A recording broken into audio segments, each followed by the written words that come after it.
ఇంకా మనకు వారణాసి మూవీ నుంచి మహేష్ బాబు గారు రాముల వారి లుక్ మనకి ఎప్పుడు వస్తుంది ఏంటో డేట్స్ కొన్ని అయితే వచ్చారనమాట. అవి ఏంటో నేను మీకు చెప్తాను. ఇంక మన వీడియో టాపిక్లోకి వెళ్ళే ముందు మన ఛానల్ సబ్స్క్రైబ్ చేసుకుని పక్కన ఉన్న బెల్ నోటిఫికేషన్ అయితే ఆల్ పెట్టేసుకోండి. ఇంకా అందరికీ తెలిసిన విషయమే, రాజమౌళి గారు వారణాసి మూవీకి ఎంత హైప్ ఉందో, ఇంకా మనకి ప్రియాంక చోప్రా గారు కూడా మనకు వచ్చేసి బాగా అంటే బాగా ప్రమోషన్స్ కూడా చేస్తున్నారు. ఆల్రెడీ ఎప్పటి నుంచో మనకి ఆవిడ ప్రమోషన్స్ అయితే చేస్తున్నారనమాట.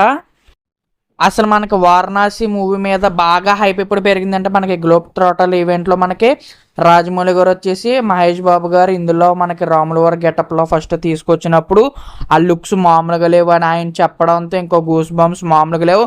ప్రజెంట్ అందరూ మనకి రాముల వారి గురించే వెయిట్ చేస్తున్నారు మహేష్ బాబు గారు లుక్స్ కోసమే. మనకైతే 2 డేట్స్ ఉన్నాయన్నాను కదా, ఆ 2 డేట్స్ వచ్చేసి మనకి సూపర్ స్టార్ కృష్ణ గారి పుట్టినరోజు ఒక డేటు, నెక్స్ట్ వచ్చేసి మహేష్ బాబు గారు పుట్టినరోజు అనమాట.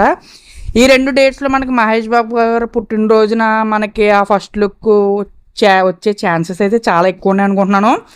ఏమో చెప్పలేము. అక్కడ ఉన్నది రాజమౌళి గారు మనకు వచ్చేసి ఒక ఫస్ట్ లుక్కి ఒక ఈవెంట్ పెట్టి సెలబ్రేట్ చేసిన అప్లోడ్ చేయొచ్చు, మనకి రివీల్ చేయొచ్చు.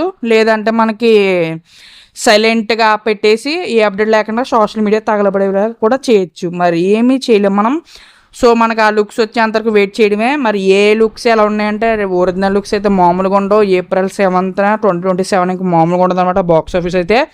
మరి ఎంతమంది మహేష్ బాబు గారు రాముల వారి లుక్స్ కోసం వెయిట్ చేస్తున్నారు కింద కామెంట్స్కి వెళ్ళి కామెంట్ చేయండి. ఆ రాముల వారి లుక్స్ కనుక నిజంగా మనకి అప్డేట్ ఇస్తే కనుక, రివీల్ చేస్తే కనుక మొత్తం ఫోన్ వాల్ పేపర్స్, డెస్క్టాప్ అన్ని వాల్ పేపర్స్ అన్నీ ఉంటాయి. మరి మీరు ఏమంటారు కింద కామెంట్స్కి కామెంట్ చేయండి. మరి మన ఛానల్ సబ్స్క్రైబ్ చేసుకుని పక్కన బెల్ నోటిఫికేషన్ అయితే ఆన్ పెట్టేసుకోండి. Okay, bye friends.